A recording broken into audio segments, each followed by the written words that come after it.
before that there would be clinics of people who would hand out drugs that were more pure so it wouldn't hurt people. But they wouldn't be in a position to fly a plane, and if they insist they still wanted to fly a plane, that's when Jacques said that he put someplace and be helped. But the question isn't really about drug addicts. It's really about the people who refuse help. So if the person doesn't, he thinks that he doesn't need help, but we can see that and if we can't reach them, some way. Yeah, we can reach them. They have to have die. To force them some way to get into mental They die doing their thing. If a guy says, I'm going to be alcoholic, or I like alcohol, I don't want any treatment, he will die. So we just let him... We just let him. We try everything we know. If it doesn't work, say my mother would always hate the Japanese and I couldn't turn her away. It means that I don't have the ability to change them. So we do a lot of research on how to change people. Is it films? What will change them? We have to figure out what will change them. If we can't do that, we can't change them. You're going to find out when you go out and talk about the Venus Project, you're going to be called all kinds of names. I can assure you that. You can say you follow. I don't want people to follow me. I want them to listen to what I say. If it makes sense, do it. Who the hell wants to build a following? Somebody gets up and says something, they follow him. I want you to understand the world so you can do the things I can do. I don't want to maintain control over you. I don't get my kicks out of that. I feel safer when you know what to do. I feel more comfortable than always having to come to me to ask me questions. When I was a kid, I built an airplane, a new type of plane, and I launched it and it went clunk right into the ground. And an older kid came over to me and said, Jock, the reason your plane went like that is because your wings are too far back. You have to be moved forward. So I moved the wings forward and it worked. That's the first guy I ever met that helped me.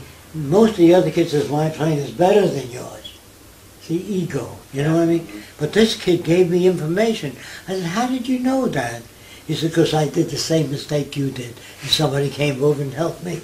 So if you don't share your knowledge with other people, the problems will continue. Do you understand? Yeah. So I found that my sharing knowledge with my friends didn't make me appear controlling them, but they made them wiser and better able safety device. Most of my friends turned out to be inventors and social innovators. You know what I mean? Not because they were born that way, because they were turned around. So I taught people how to invent, how to write, how to become creative in different fields. It was not an inborn thing. You understand? Yeah. Today they say you're talented and gifted. That's because they don't know where it comes from. But every invention is based on one before that. And usually the people working with drug addicts are those who were drug addicts. Those are the guys that need to get to those people because they identify with them. Yes, same Not with somebody coming in, you know, who doesn't do that. So a situation where we have to force a man to do something he doesn't want won't occur then. No, you find ways of getting to people without force. That's what they do today. They force, and if they can't get them to do something, then they raise their voice. And if they can't get them to do something, then they build armaments. There are other methods. What if he's going about being destructive? How do we make sure that he doesn't harm anyone? Well, then they put him in an environment that was more conducive to working on them. How do we put him there? And who Somebody has decides? to do it. Who wants to be interested in doing this? That's the question.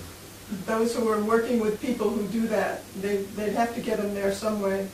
You know. We have a lot of people trained. For example, I would rather have a guy from the South talk about the Venus Project with a Southern accent.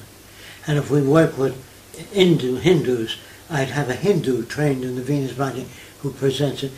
If I go to a black community, they say, what the hell is Whitey doing here? You know. So I'd rather have a black man explain the Venus Project in their terms, because I know it's easier that way. People identify with their own kind. Yeah. So when I go to Saudi Arabia or wherever I go, I say I'm Arabian. They like it better. Yeah. It makes them feel more comfortable.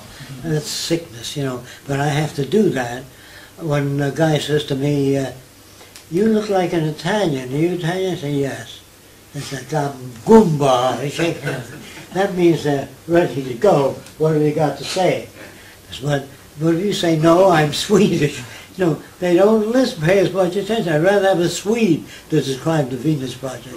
So during the transition, we use a lot of gimmicks like that. I'm sorry. I wish anybody can listen to anybody without having to be a Swede or a Scotsman or an Irishman. You understand? Yeah. And the I drug think- addicts and the alcoholics have to go somewhere to get their drugs and alcohol. They have to go somewhere to eat. You know, there could be some kind of intervention. All those things have to be worked on. Yeah. So the question is, which means of action can be used? Which means are okay? The ones to- that work. to take- Only the ones that work. Yeah. So you come in, your success rate is 57%. His is 20. We use that system. Yeah. And if you come up with a better system, we use that system. So the final measure of any system is how well it works. Yeah. Does that make sense to you? Yeah, it does. Okay. But how is it okay?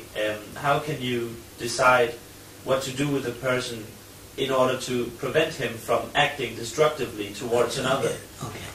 First of all, we show them films. And we watch their reaction. Because when say a guy is watching a film of children playing, and his eyes are always on the genitals of children. You know what I mean? Yeah. We photograph every person in school. And so we know what the tendencies are. And in school we can intervene real early. Jeffrey Dahmer used to pick up dead cats and cut them open, and was always interested in what was inside a man's head. He'd drill a hole in the head, break the head open. He was malformed by the fact that he was brought up in a restricted environment with limited information. But in the future we'd catch it real early in the kids, Yeah. and we'd undo that. Yeah. But if you're gay, we don't touch you because that's another type of conditioning. If you're brought up by women only and your mother's dominant, your father's a little guy, and your mother calls him a runt, then you identify with the person in control. Like if you're brought up by women that are very effeminate, if you were, as a baby, brought up by 6 women, and women move differently than men, they say, oh, did I see a gorgeous? You will move just like a woman if you're brought up in that environment. So I had to check that out because I don't know that that's so. So I ran cowboy pictures for 2 weeks for 10 little girls, and they were walking around like that. After watching those movies, because when I was a kid, we tended to want to be a fireman or a policeman because that's what we saw, or a cowboy because he had guns. So today kids want to be spacemen, astronauts, scientists because of Star Trek. You know. But Star Trek is people killing each other with laser weapons. That isn't, or blowing up spaceships. So that's the false aspect. The future's not like that. They take the normal people of today and put them in spaceships. And then you have Captain Bojo. You don't have captains in the future. You don't have to fly the spaceship. They're pre-oriented to get to Mars. You know what I mean? Yeah. We can't put, if we try to visualize the future, it's the same families and all that stuff. So when I make movies on the future, I have to use families in there. There'll be no families. Most people won't want children. But today, that's normal. So you have to use that if you really want to change people. Otherwise you come at them and don't know what the hell you're talking about. I wouldn't want to live in your world. Your grandmother, I told you, if you took her to Miami Beach and she saw the girls with their butts hanging out, she'd say they've gone too far. Now she's right where she's coming from, but not today. But you got to understand your grandmother was brought up in a different world. So we teach the kids in school that your parents and your grandfather were brought up at different times and their values are different than ours. But don't look at them as bad. Understand where they're coming from. Yeah. That the Indian is not stupid. All they do in their culture is dance around a fire, and because that's all they know. That's all they've been exposed to.